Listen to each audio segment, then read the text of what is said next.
먼저 법안 프로필부터 들어보시죠.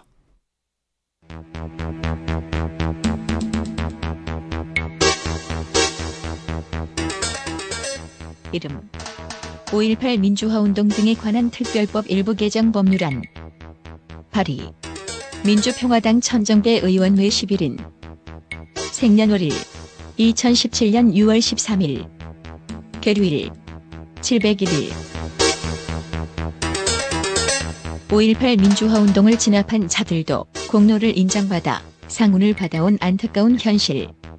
현행 법에서는 이들에 대한 서훈을 취소하고 훈장 환수를 하고 있는데 하지만 사면 후에도 일부는 여전히 국립묘지에 안장 가능한 상황이다. 5.18에 대한 역사 왜곡과 폄훼가 계속되는 가운데 진상규명은 물론 역사적 단죄도 아직 미완의 과제인 상황. 올해 5.18 39주년을 앞두고 그동안 국회에 계류되어 있는 5.18 관련 특별법들을 하나씩 살펴보려 한다. 네, 민주평화당 천정배 의원 스튜디오에 나오셨습니다. 어서 오십시오. 예, 안녕하세요. 천정배입니다. 네. 저희가 보통 이 코너에서 법률안 딱 하나를 가지고 집중적으로 보통 살펴보는데 오늘은 5.18 관련된 여러 법률안들을 좀 천정배 의원께서 대표적으로 다 소개해 주시기 바라겠습니다. 예, 그래 하겠습니다. 먼저 방금 소개한 그 국립묘지 안장과 관련된 그 개정안을 내신 거죠? 예. 어떻게 바꾸자는 겁니까? 그러니까? 사실은 지금도 이런 그 내란죄라든가 5.18하고 관련된 내란죄뿐만 아니라 어떤 여러 가지 죄를 범해서 금고 이상의 형, 그러니까 실제 실형을 받게 되면은 국립묘지 안장을 못하게 돼 있습니다. 그런데 이제 중요한 것은 중요한 것보다 문제가 될 수 있는 것은 이제 사면 복권이 이루어진 경우의 문제죠. 그러니까 전두환 씨 같은 사람이 이제 대표적인 거죠. 뭐 엄청난 처벌을 받았는데 무기징역이었죠. 근데 사면 복권이 됐단 말이에요. 그러면 어떨 것인가 하는 것인데 이 해석상으로는 어렵다고 봅니다. 사면이라는 것은 그 집행을 면제해 주는 것이 기본인 것이지 그 형을 선고했다는 사실과 법률적 효력 자체가 소멸하는 것이 아니거든요.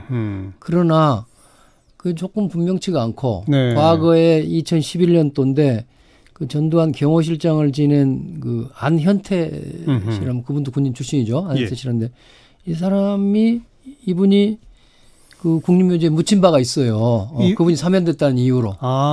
그래서 이제 물론 정부가 좀 달라지긴 했지만 이 문제를 확실히 해두지 않으면 예컨대 앞으로 전두환, 노태우 이런 사람도 사망하게 되면은 국립묘지에 갈 수도 있는 그런 상황이기 때문에 이걸 아예 입법적으로 적어도 5.18의 특별법에다가 그걸 넣어서 안장을 금지하자 이런 취지에서 사면복권이 되더라도 국립묘지 못 간다. 이 사람들은.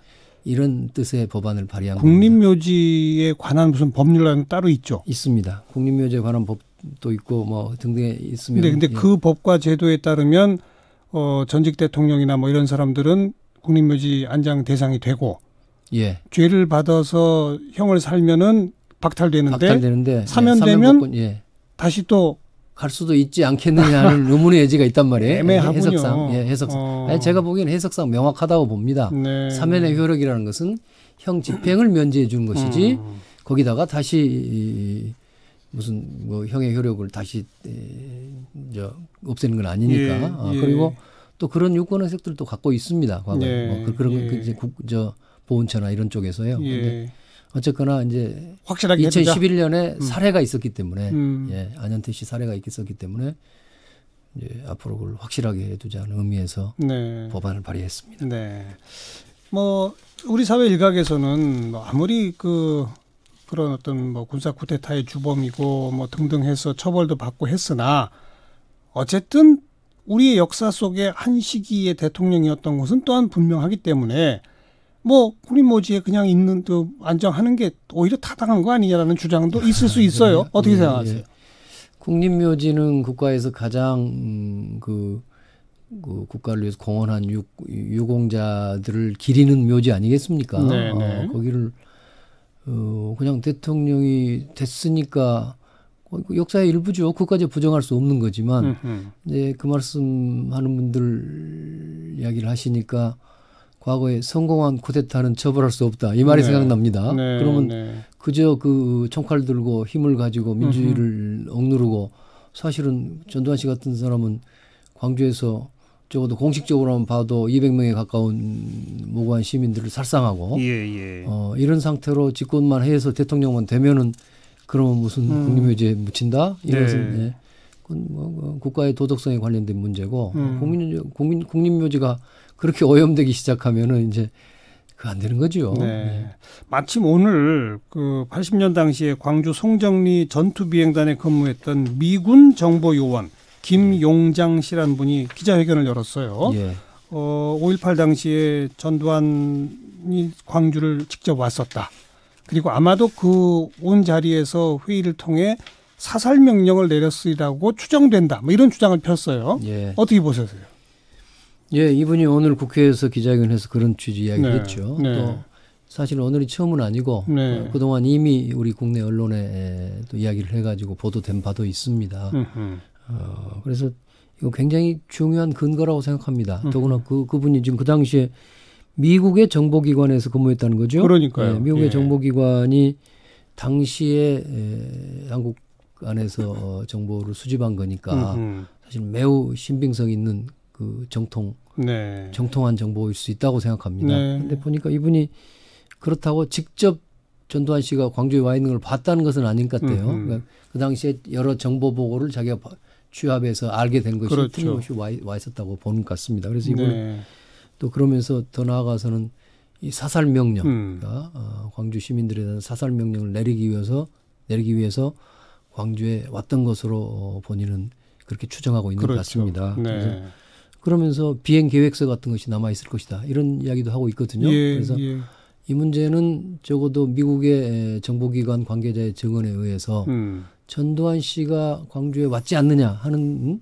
상당히 유력한 정황과 증거는 된다고 봅니다. 앞으로 이제 좀 더 분명한 증거를 찾아야 되고 그렇게 하기 위해서는 5.18 지금 진상조사위원회가 빨리 출범해야 될 텐데 그것도 지금 자유한국당의 위원 추천 안 하고 있는데 위원 추천 안 하고 있고 또 청와대가 그거 추천된 자유한국당이 추천한 위원에 대해서는 말하자면 돌려보내버렸지 않습니까? 그 상태에서 지금 교착 상태에 빠져가지고 걱정스럽습니다. 그 진상조사위원회 위원 구성도 지금 아직 안 되고 있긴 합니다만 그 위원회에도 인력이 좀 부족하다든지 또 좀 강제 동행 명령이나 이런 것들이 좀 까다롭다든지 해서 그런 것들을 좀 강화하는 법 개정안도 또 나와 있더라고요. 물론 여러 가지 강화하면 좋겠지만은 우선은 어쨌거나 출범을 해야죠. 출범을 해야 되지 않겠습니까? 그리고 여러 가지 한계도 있을 수 있지만 지금 정부나 군이 보관하고 있는 아까 예컨대 비행계획서 전두환 씨 비행계획서 같은 것이 있는지 찾아보고 광범위한 자료를 찾아봐서 그걸 조사하고 하는 일들만 해도 굉장히 중요한 일이 될 것 같습니다. 그래서 일단 위원회를 출범해서 일을 시작을 해야 되겠죠. 또 거기에 권한이라든가 여러 가지 일하는 데 불편한 점이 있으면은 그 점에 관해서 보완은 또 그대로 가더라도 우선은 출범하는 것이 급선무인데 현재로서는 위원회 출범 자체가 언제 될지 모르는 상태로 있어서 아주 걱정이죠. 자, 그리고 그 이제 국립묘지 문제가 하나 이제 법 개정안 내셨고 또 지난 3월 20일 5.18 민주화운동 유공자 서훈 촉구 결의안도 우리 천 의원이 앞장서 내셨어요. 이 결의안은 어떤 취지입니까? 5.18 유공자들에 대해서 훈장이나 이런 포상을 하자는 것입니다. 5.18이 이제 국가에 의해서 정식 민주화운동이 됐고 또 5.18 묘지는 국립묘지가 됐지 않습니까? 그렇죠. 또 거꾸로 그 5.18의 학살자인 전두환 등은 내란죄, 내란 수괴죄, 전두환 씨 경우에는 또 내란 목적 살인죄 이런 인간이 저지를 수 있는 가장 큰 두 가지 범죄 아닙니까? 하나는 국가 체제를 전복한 거고 하나는 사람을 죽인 건데 그 범죄로 이미 대법원까지 가서 확정 판결이 된 상태란 말이에요. 그렇다고 그러면 그 5.18에 희생하고 5.18이 대한민국의 민주주의의 뿌리인데 그 민주주의의 뿌리를 만든 분들에 대해서 국가가 서원을 해야 한다고 봅니다. 과거에 4.19가 있었습니다. 그렇죠. 근데 4.19의 유공자들은 보니까 이제 세월이 지나면서 1,000명 이상이 훈포장을 받았습니다. 그래요. 네. 근데 광주도 벌써 39주년이 다 됐는데 이걸 더 미뤄서는 안 되고 서원을 빨리 심사해서 해야 되겠다 하는 것이 저는 이 합당한 일이라고 생각합니다. 그래서 이거는 뭐 입법이 필요 없는 일이고요. 정부가 하면 되는 하면 겁니다. 되는 거죠. 보훈처에서 나서서 일을 만들고 뭐 결국 대통령의 재가를 얻어서 하면 될 일이니까요. 그래서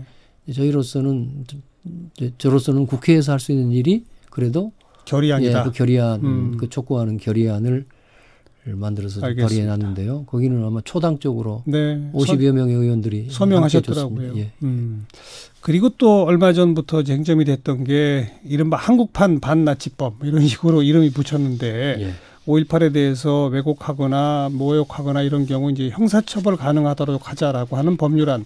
이게 뭐 몇몇 의원들이 해서 여러 건 올라와 있죠 지금.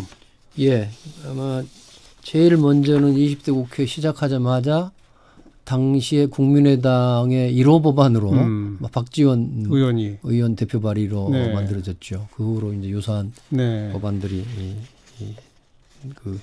제안됐습니다. 전정백 의원도 그 법안에는 동의하시는 겁니다. 그렇죠. 근데 또 역시 일각에서는 이거는 어떻게 보면 언론의 자유 같은 걸 침해할 수 있다. 이런 표현이 나오는데 그건 어떻게 생각하세요? 이제 그 한계, 표현의 자유의 한계를 어떻게 볼 것이냐의 문제인 거죠. 그래서 원래 이제 이 법안을 홀로코스트 부정처벌법 이렇게 부르고 또 그렇게 불러야 마땅하다고 생각합니다. 그러니까 뭐 광주 민주화 운동에 대해서 아무리 민주화 운동이라 하더라도 각자 뭐 그에 대한 역사적 평가하는 것은 자유의 영역에 속하겠는데 그게 아니라 예를 들어서 광주에서 전두환 씨 일당이 무고한 시민들을 집단 학살한 것. 이건 홀로코스트란 말이 그거 아닙니까? 그렇죠. 나치가 했듯이. 그렇죠. 그 사실을 부인하고 그게 전두환이 한 게 아니라 무슨 북한이 와서 했다 등등의 이런 식으로 하는 것까지는 그것은 극단적인 혐오 범죄이기도 하고 어떤 특정한 뭐 집단이나 뭐 예컨대 인종에 대한 혐오를 표현하는 거라고 할 수도 있고 또